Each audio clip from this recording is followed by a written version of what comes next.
سلام، امیدوارم حالتون خوب باشه. توی این جلسه میخوایم در مورد انواع سازهای موسیقی صحبت کنیم. تعداد سازهای موسیقی خیلی زیاد هست، یعنی تو کشورهای مختلف، فرهنگهای مختلف اومدن سازهای خیلی زیادی رو درست کردن و هنوز هم سازهای جدیدی رو میسازن. اما همه این سازها توی 4 دسته‌بندی مجزا قرار میگیره. اولیش سازهای ذهی هست که از طریق ارتعاش سیمها صدا تولید میکنن، مثلا پیانو، گیتار، تار، ستار، تنبور، اینا همه سازهای ذهی هستن. دومیش سازهای بادی هست که از طریق دمیدن هوا توسط انسان صدا تولید میشه، مثل نی، مثل ترومپت. سومیش سازهای کوبه‌ای هست، سازهایی که با کوبیدن دست روی اجزای مختلف این سازها صدا تولید میشه، مثلا تنبک، مثل درامز. چهارمین دسته‌بندی مربوط به سازهایی هستند که با قطعات الکترونیک صدا درست میکنن، مثل گیتار الکترونیک یا مثلا پیانو الکترونیک که میشه همون ارگ ها. تو این جلسه یک آشنایی مختصری با این سازها خواهیم داشت و بعد بررسی میکنیم که چه سازهایی توی نرم افزار اسکرچ برای ما قرار داده شده.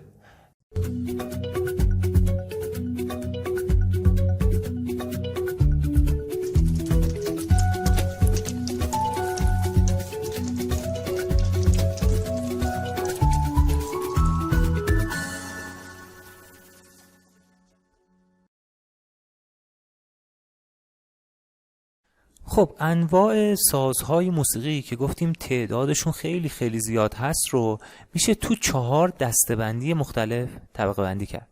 اولیش سازهای بادی هستن که با دمیدن هوا توسط نوازنده صداهای موسیقی ایجاد میکنن، مثل نی، مثل ترومپت. یعنی نوازنده میاد با دمیدن هوا تو این محفظه صداهای موسیقی تولید میکنه.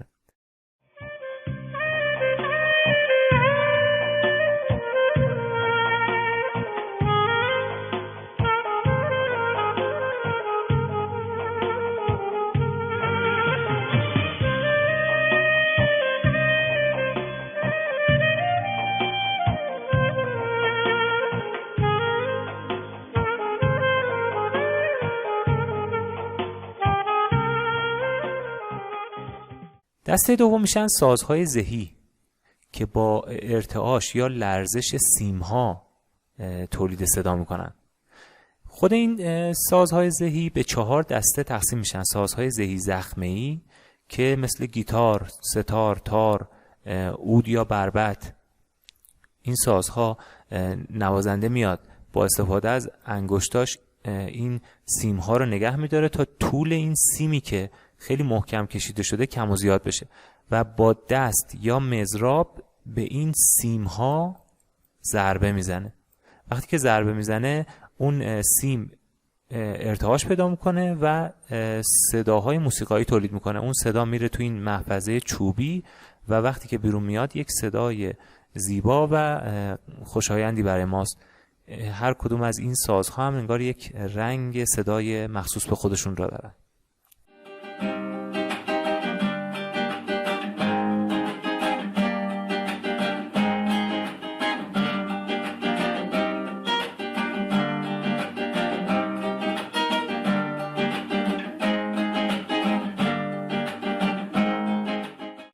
دسته دوم میشن سازهای ذهی آرشه‌ای. دقیقاً عین سازهای ذهی زخمه‌ای اینجا هم سیمهای کشیده شده رو داریم که نوازنده میاد اینجوری طول سیم رو با انگشتاش کم و زیاد میکنه و فرکانس‌های موسیقی ایجاد میکنه. اما اینجا برخلاف سازهای ذهی زخمه‌ای دیگه مضراب و انگشت نداریم، با یک وسیله‌ای به اسم آرشه. یعنی نوازنده میاد آرشه رو روی این سیم‌ها میکشه و صداهای موسیقایی ایجاد میکنه، مثلا کمانچه، ساز ویولون، ویولنسل.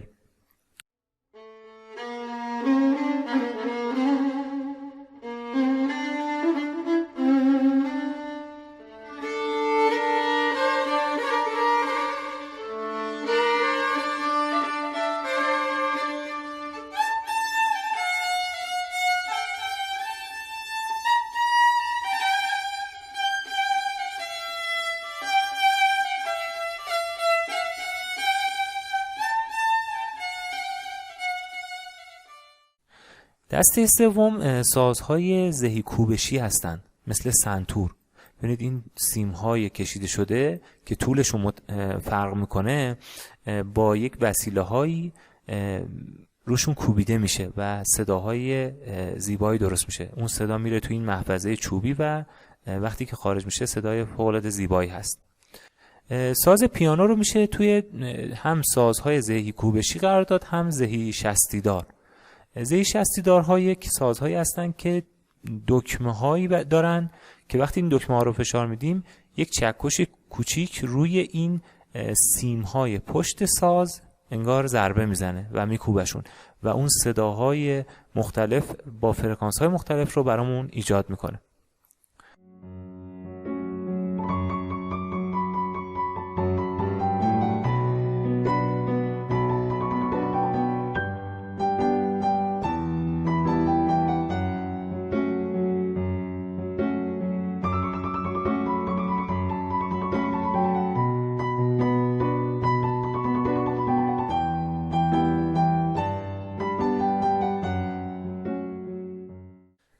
دسته سوم میشن سازهای کوبه‌ای، سازهایی که نوازنده با کوبیدن روی اجسام مختلف صداهای مختلفی رو تولید میکنه، مثلا دف، تنبک، سنج یا مثلا همون زایلوفون یا بلزی که تو اسکرچ مدل کردیم. اینا همه سازهای کوبه‌ای هستن.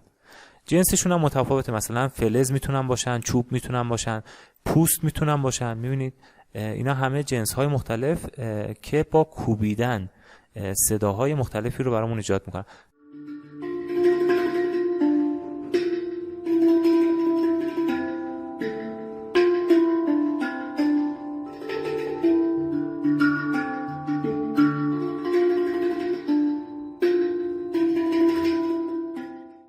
و دسته‌بندی چهارم میشن سازهای الکترونیک که با تجهیزات و قطعات الکترونیک صداهای مختلف و فرکانس‌های مختلفی رو ایجاد میکنن، مثل گیتار الکتریک یا مثلا پیانوهای الکتریک که میشن همین ارگ‌هایی که ما زیاد میبینیمشون. اینا همه توی دسته‌بندی سازهای الکترونیک قرار میگیرن.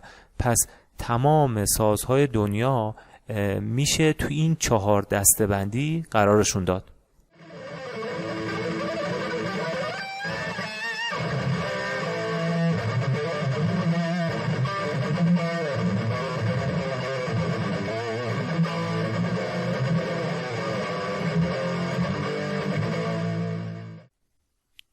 خب حالا میخوایم نحوه تولید صدا در انواع سازهای موسیقی رو بررسی کنیم. یعنی از نظر علمی متوجه بشیم که این سازهای موسیقی چطوری میتونن فرکانس‌های مختلف موسیقایی رو برای ما ایجاد کنن. ما گفتیم وقتی که فرکانس صدای 2 برابر بشه یا نصف بشه، یک اکتاو موسیقی تشکیل میشه. حالا اگر این فرکانس 2 برابر رو بیایم با 7 فاصله تقسیم بندی کنیم، هر کدوم از این فاصله ها رو گفتیم یک نوت موسیقی که میشه همین دو ره می فا صل لا سی معروف. حالا تو سازی مثل گیتار وقتی که اینجا تا اینجا که سیم محکم کشیده شده رو سانت بزنیم، مثلا فرض میکنیم اینجا 60 سانت باشه، نوازنده که میاد انگشتش رو روی فاصله 30 سانتی قرار میده، یعنی نصف سیم رو حذف میکنه و اینجا با انگشتاش ضربه میزنه، یک فرکانس 2 برابر ایجاد میکنه. پس انگار داره یک اکتاو موسیقی رو میتونه اجرا کنه. درست شد؟ پس این فاصله دقیقاً اینجا نصف میشه. تو سازهای زهی آرشه‌ای هم مثل کمانچه و ویولون دقیقاً همین شکله. یعنی از این فاصله تا اینجا که سیم محکم کشیده شده رو اگر سانت بزنی، نوازنده باید بیاد اینجا و انگشتش رو بذاره تا بتونه یک اکتاو موسیقی ایجاد کنه. حالا وقتی یک اکتاو موسیقی ساخت، میاد اینجوری تقسیم بندی های مختلف انجام میده تا این 7 نوت موسیقی رو بسازه. فقط فرقش اینجا اینه که توی سازهای مثل گیتار پرده های مخصوص برای تشخیص این فاصله ها ساخته شده، اما توی سازهای زهی آرشه‌ای دیگه این گوش نوازنده است که باید تشخیص بده که انگشتش رو کجا بذاره تا دقیقاً فرکانس موسیقی ایجاد شه.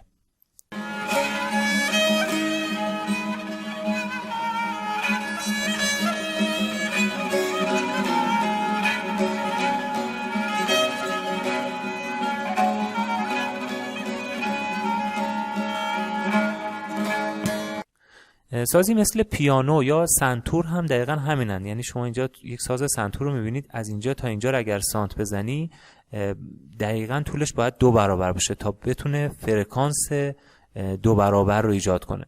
ساز پیانو هم به همین شکل، این سیم‌های پشت پیانو دقیقاً طول‌هاشون متفاوته.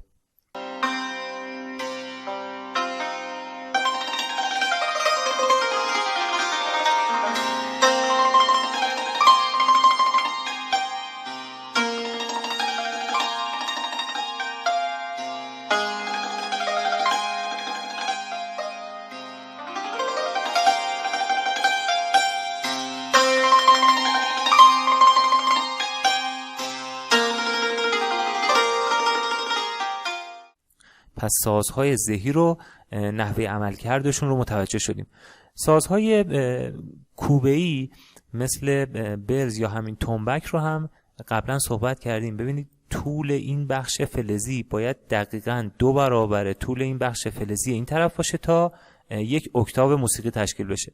حالا قطعات فلزی که بین این 2 تا فلز قرار میگیرن میتونن 7 نوت موسیقی رو برای ما ایجاد کنن. پس اینجا هم با طول فلز که نوازنده روی این فلزات میکوبه میتونیم فرکانس های موسیقی ایجاد کنیم.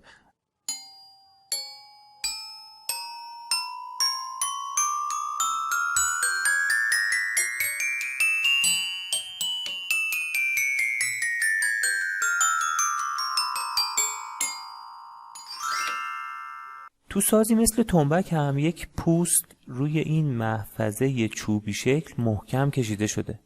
پس از نظر لرزش این پوست فرق میکنه که نوازنده تنبک دستها یا انگشتاش رو وسط این تنبک بکوبه یا به کنارهاش ضربه بزنه. پس با توجه به فاصله انگشتای دست نوازنده تنبک، این که نزدیک وسط تنبک باشه یا نزدیک کنارهاش، میشه فرکانس ها و ارتعاش های مختلف موسیقایی رو ایجاد کرد.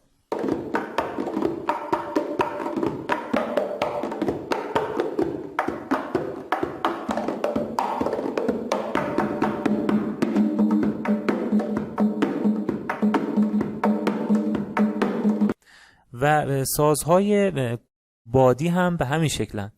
یعنی دقیقاً نوازنده‌ای که اینجا داره هوا میدمه داخل این ساز، با انگشتش میتونه طول هوایی که توی این ساز داره میچرخه رو کنترل کنه و صداهای مختلف و فرکانس‌های مختلف رو بسازه.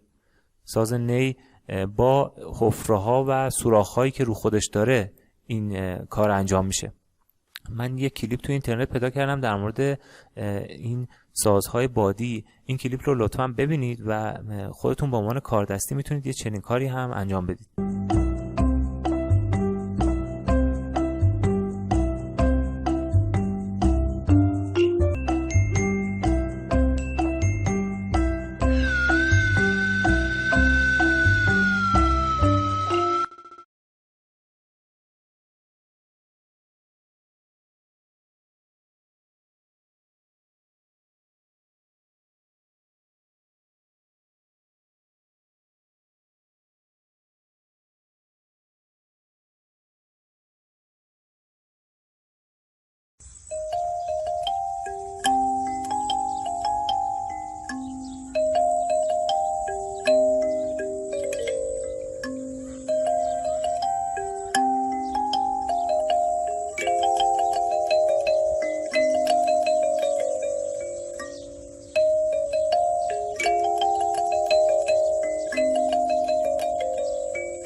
تو نرم افزار اسکرچ این 2 تا بلوک مربوط به سازهای موسیقی هستن. این بلوکه که قبلا باش کار کردیم، نوت‌های موسیقی که زیرش قرار میدادیم رو با فرکانس‌های مختلف و ضرب مختلف برامون اجرا می‌کرد. ببین الان با پیانو اجرا کرد. حالا این لیست رو که باز کنیم می‌بینیم 21 ساز مختلف میتونه برامون این فرکانس‌ها رو اجرا کنه با ضرب‌های مختلف. پس این 21 رو میتونیم تو اون 4 دسته‌بندی اصلیمون قرار بدیم. مثلا الان ببینید ساز گیتار میشه ساز ذهی، یا مثلا سازی مثل فلوت ببینید میشه ساز بادی، این ساز میشه ساز کوبشی، سازهای الکترونیک مختلف. ببینید مثلا هر کدوم از اینا هم که نمیدونستین مربوط به چه سازیه میتونید تو اینترنت سرچ کنید. ببین مثلا من نمیدونستم این ساز چیه، اومدم توی گوگل سرچ کردم میبینم یک ساز الکترونیکی است. و تو این لیست یک گروه کور هم قرار داده شده. گروه کور یعنی چندین آدم یک آوای موسیقایی رو ایجاد کنن. ببینید این گروه کور رو من انتخاب میکنم. حالا اگه بخوایم تکرارش کنه اینجا ببینید، پس این گروه کور هم میتونیم از این سازها انتخاب کنیم.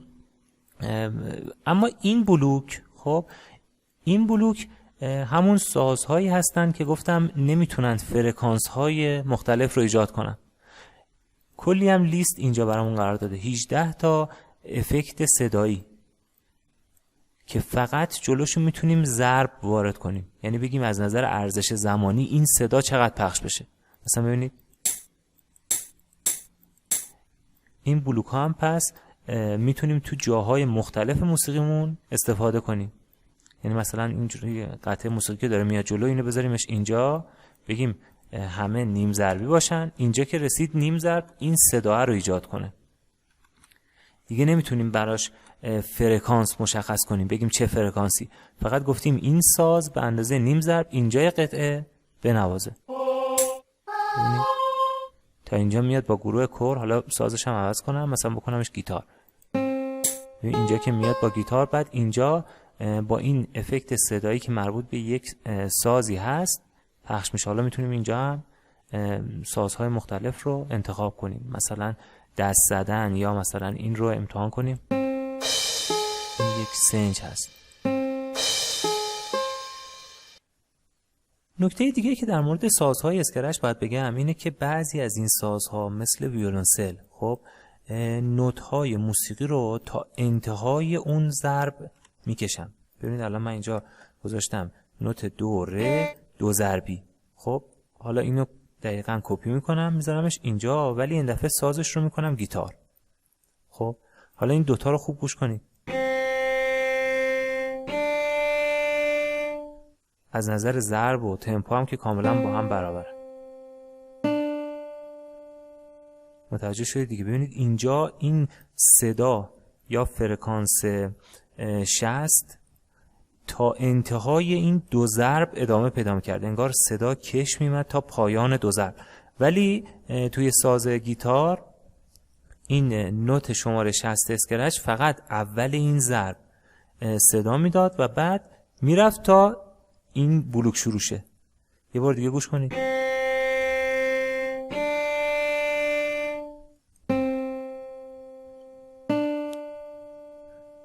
حالا خیلی از این سازهایی که تو این لیست قرار دارن این قابلیت رو دارن. مثلا فلوت ببینید،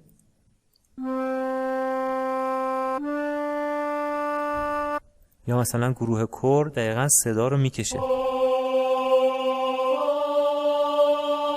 ولی مثلا پیانو اینجوری نیست. ببینید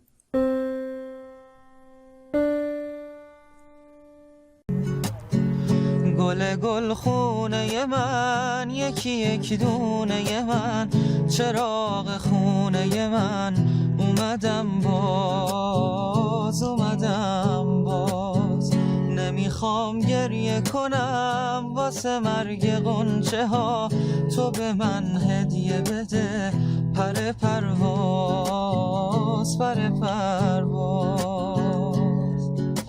خب حالا که با بلوک های سازهای موسیقی اسکرچ آشنا شدیم، میتونیم با کمک اینها یک آهنگ جالبی رو بسازیم. یعنی بیایم از سازهای مختلف استفاده کنیم و یک آهنگ رو ببینیم که با چه سازهایی قشنگ میشه.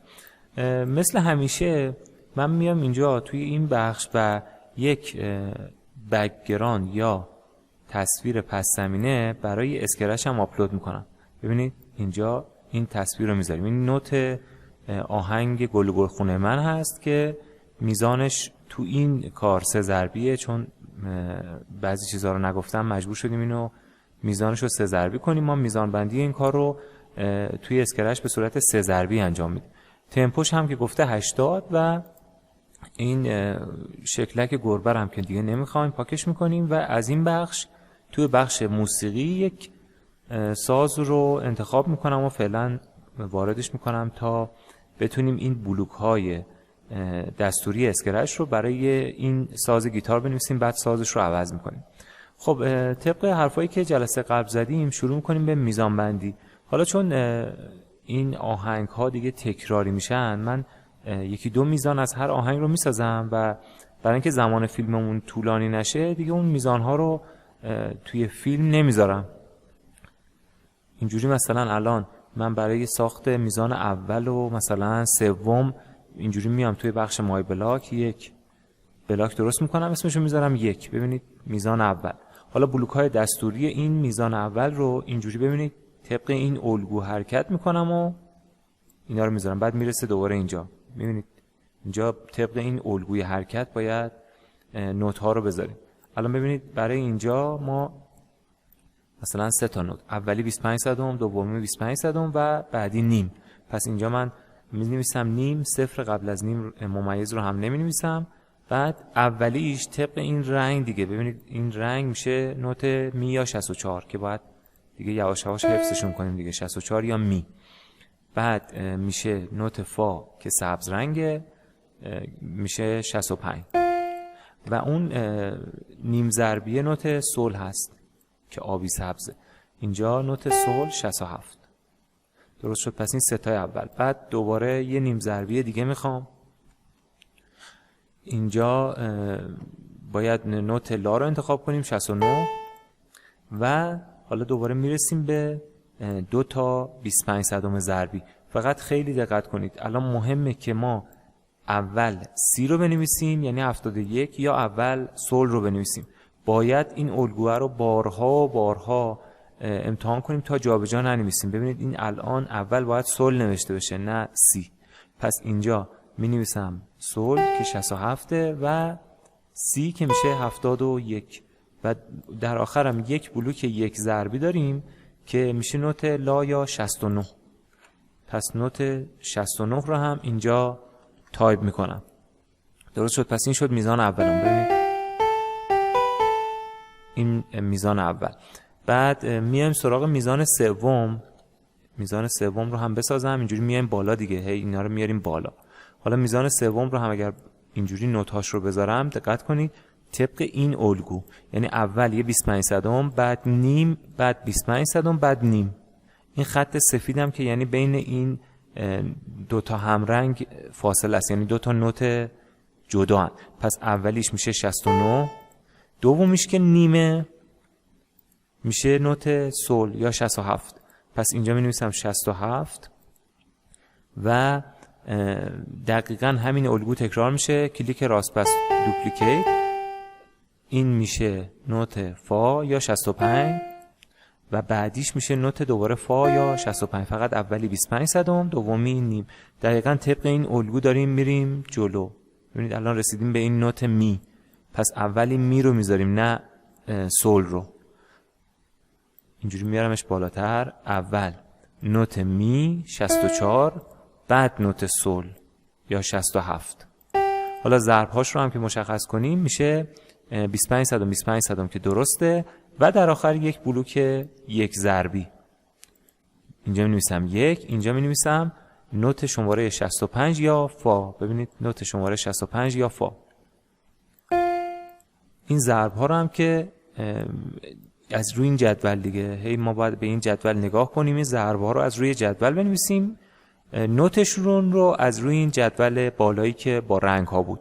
حالا الان دو تا میزان این آهنگ رو ساختیم. مثل همیشه یک بلوک پرچم سبز، یک بلوک تنظیم تمپو که تمپو رو گفته 80 و یک بلوک تنظیم ساز که حالا فعلا ما گیتار رو گذاشتیم اینجا، میتونیم گیتار بهش بدیم و بعد این میزان ها رو اینجوری میذاریم جلوش. الان ببینید این بلوک صورتی رنگ کوچیک انگار نماینده این مجموعه بلوک هاست که اینجوری خیلی خطایابی و اشتباه رو خیلی خوب میکنه. یعنی ما اگر مثلا توی میزان اول یک اشتباه داشته باشیم، خب مثلا من اینجوری خیلی راحت تر میتونم تشخیصش بدم. مثلا این قطعه داره پخش میشه، ببینید یعنی الان قشنگ معلومه که طبق این ما یک نوتی رو اشتباه گذاشتیم، حالا میایم سراغ این بلوک و درستش میکنیم. حالا این بلوک صورتی رنگ شد جایگزین این میزان اول موسیقیمون، پس اینو اینجوری میارمش بالا و میذارمش اینجا. بعدش هم که میزان دوم رو باید بذاریم و بعدش هم سوم. حالا من این سه تا میزان رو بسازم و برگردم.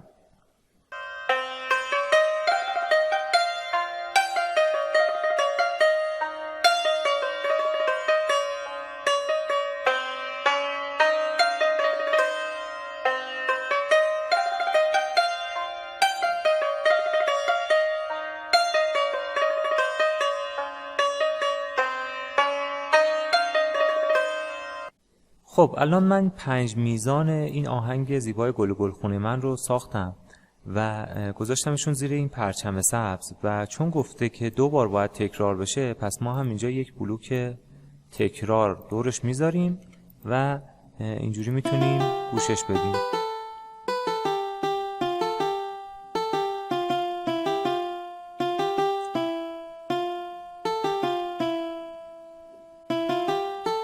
حالا میبینید برای بار دوم هم داره تکرار میشه. حالا وقتی که ما این آهنگ ها رو میسازیم میتونیم برای ارائه این کار، یعنی وقتی آهنگ ساخته شد برای اینکه ارائهش بدیم میتونیم روی گرافیکش هم کار کنیم و بیایم همین آهنگ رو با سازهای مختلف ترکیب کنیم، ببینیم با کدوم ترکیب ساز قشنگتر میشه. برای یه چنین کاری که میکنیم میتونیم تصویر پس زمینمون رو عوض کنیم. پس توی بخش استیج من میتونم یا خودم یک تصویر مرتبط با این آهنگ رو آپلود کنم یا بیام روی این ذره بین و مثلا این تصویر کنسرت اسکرچ رو وارد کنیم. میبینید حالا میتونیم این جلوه گرافیکی این عکس رو هم تغییر بدیم. تو اون جلسه رابطه گرافیکی اسکرچ من در مورد این کارهای گرافیکی مفصل صحبت کردم.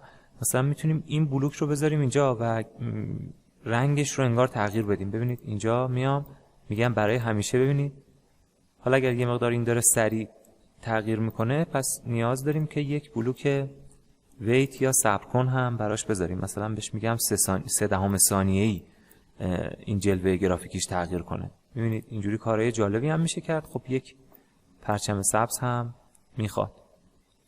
حالا از نظر سازهای موسیقی هم ما میتونیم این آهنگ رو با سازهای مختلف ترکیب کنیم دیگه، ببینیم با کدوم ترکیب ساز قشنگ میشه.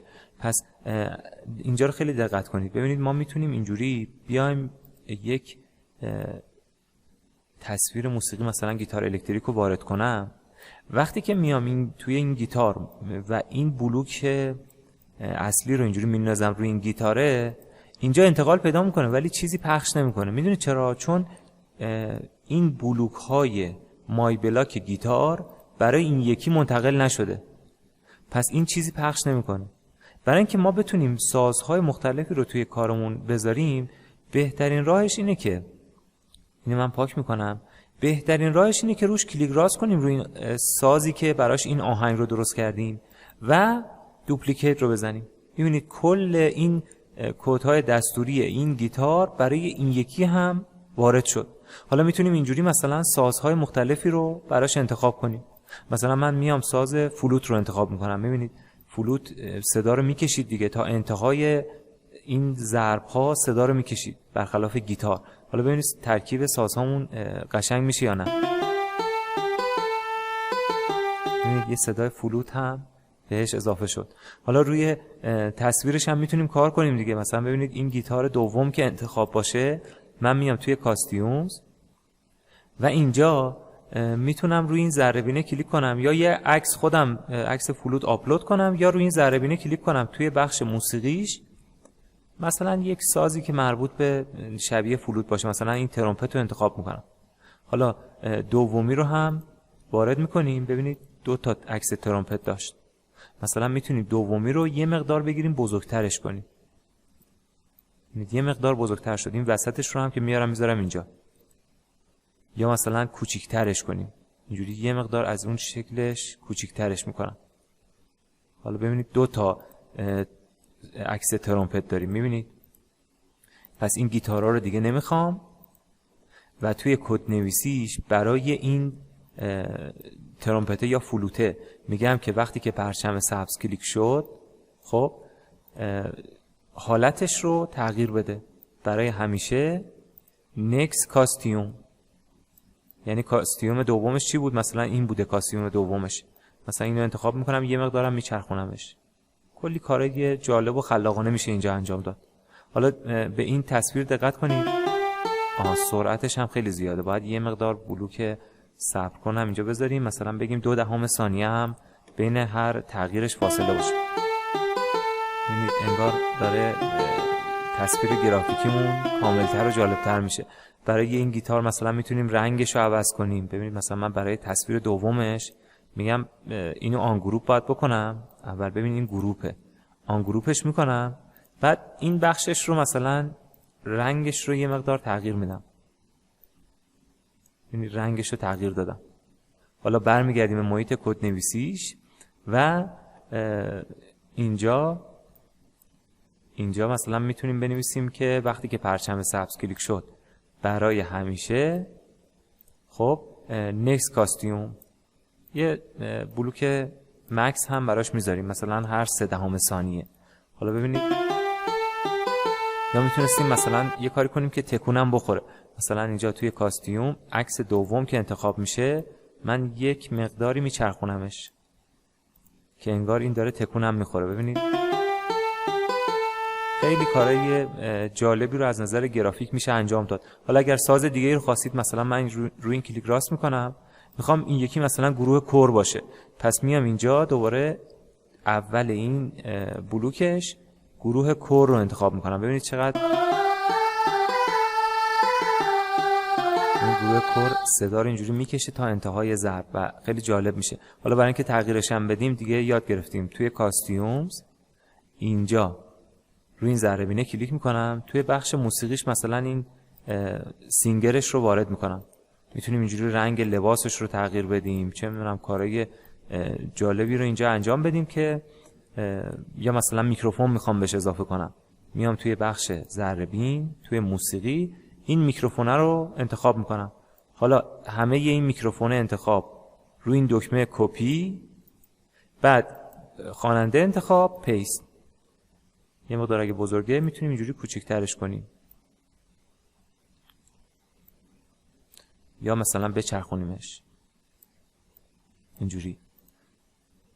حالا این گیتار رو نمیخوام، این گیتار رو نمیخوام، این میکروفون رو هم دیگه نمیخوام، همین رو انتخاب میکنم، همه این رو انتخاب میکنم، دوباره کپی، ابزار نقاشی، پیست. حالا یه کمی هم تکونش میدم که مثلا انگار موقع خوندن داره تکونم میخوره این خواننده. پس توی کد نویسیش این نکست کاستیوم هم که داره. ببینید خیلی اینجوری میشه کارهای مختلفی کرد با سازهای مختلف. اینا رو امتحان کنید ببینید آهنگی که میسازید با چه سازهایی، با چه ترکیب سازی قشنگ میشه. و میتونیم از این بلوک های افکت صدا هم استفاده کنیم. گفتم بلوک هایی داریم که افکت صدا هست، فقط بیتسشون رو میتونیم مشخص کنیم، نه نوت های موسیقی رو. مثلا برای همین درام من میام اینجا توی بخش شکلک های موسیقی درام رو انتخاب میکنم. ببینید درام انتخاب شد. حالا برای این میتونیم از این بلوک استفاده کنیم، بگیم که وقتی که پرچم سبز کلیک شد برای همیشه خب این درام خب پخش بشه. فقط نکته مهم اینه که من این دقت کنید اینجا هنوز این تصویر رو دارم، هنوز این تصویر نوتامو دارم. من میخوام درام رو جوری کد نویسی کنم که اول هر ضرب درام داشته باشم، پس باید جلوش بنویسم 1 بیت. دقت کردید؟ پس توی کد نویسی برای این درام خب میگم این درام پخش بشه به اندازه 1 بیت. حالا مثلا یک سنج رو هم اضافه کنیم، مثلا توی موسیقی این سنج رو هم میارم. دقت کردید اینجا توی موسیقی توی این افکت های صوتی مثلا بگردیم ببینیم کدوماشون به این سنج میخوره. مثلا ببینید این شاید قشنگ باشه، ولی میخوام این سنج اول هر میزان صداش بیاد، اول هر میزان. حالا شما به من بگید این جلو عددش رو چند وارد کنم؟ اینجا آفرین، باید بنویسم 3. وقتی که بگم 3 اول هر میزان صدای سنج میاد. پس اینجا یک بلوک پرچم سبز، یک بلوک برای همیشه و این رو میندازیم داخل این و میذاریمش اینجا. از نظر گرافیک هم مثلا میتونیم این درامه رو توی کاستیوم دومش رو مثلا یه مقدار بیاریمش پایین‌تر. اینجوری انگار موقعی که داره ضرب صدا میده تکون هم میخوره. یا مثلا برای این سنچه خب مثلا این برای دومیش این رو میگیرم بزرگترش میکنم، این انگار صدای این سنچ است. میتونیم اینجوری کارهای جالبی هم از نظر گرافیکی روی این سنج انجام بدیم. حالا برمیگردم به محیط کدنویسی و به اینا میگم وقتی که پرچم سبز کلیک شد کاستیومشون برای همیشه تغییر کنه، مثلا هر نیم ثانیه تغییر کنه. همینم برمیدارم میندازمش روی این بلوک درام. میبینید روی این بلوک درام که تکون خورد یعنی منتقل شده.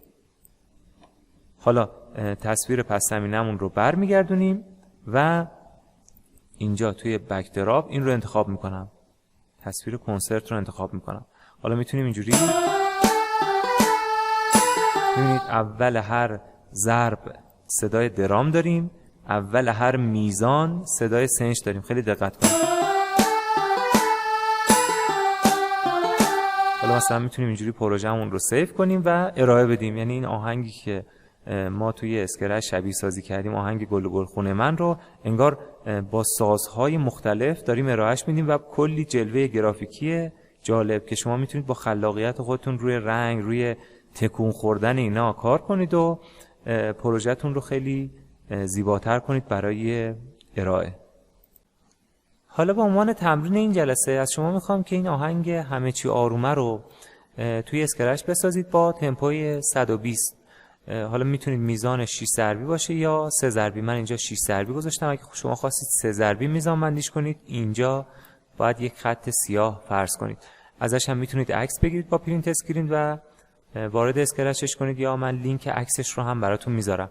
فقط این بخشش یادتون باشه که 2 بار تکرار میشه چون 2 خط شعر داره. برای نوت‌هاش از این جدول استفاده کنید و برای ارزش زمانیش از این یکی جدول استفاده کنید. بعدش که این آهنگ رو توی اسکرچ ساختید بیاید با سازهای مختلف امتحانش کنید. مثلا من الان اینجا چند تا ساز برای همین آهنگ انتخاب کردم، از این بلوک های افکت های صوتی استفاده کردم و این ساز ویولنسل رو عکسش رو از تو اینترنت آوردم، حاشیه‌اش رو پاک کردم و آهنگ همین همه چی آرومه رو اینجوری با سازهای مختلف امتحان کردم. این خواننده‌ای که گذاشتم اگر دقت کنید می‌بینید دهنش باز و بسته میشه و اینا همه با همین بخش کاستیوم انجام شده. ببینید با بخش کاستیوم. پس میخوام این آهنگ رو با سلیقه خودتون با سازهای مختلف ترکیبش کنید، ببینید با چه سازبندی قشنگ میشه. خیلی ممنون از توجهتون. تا جلسه دیگه، خداحافظ.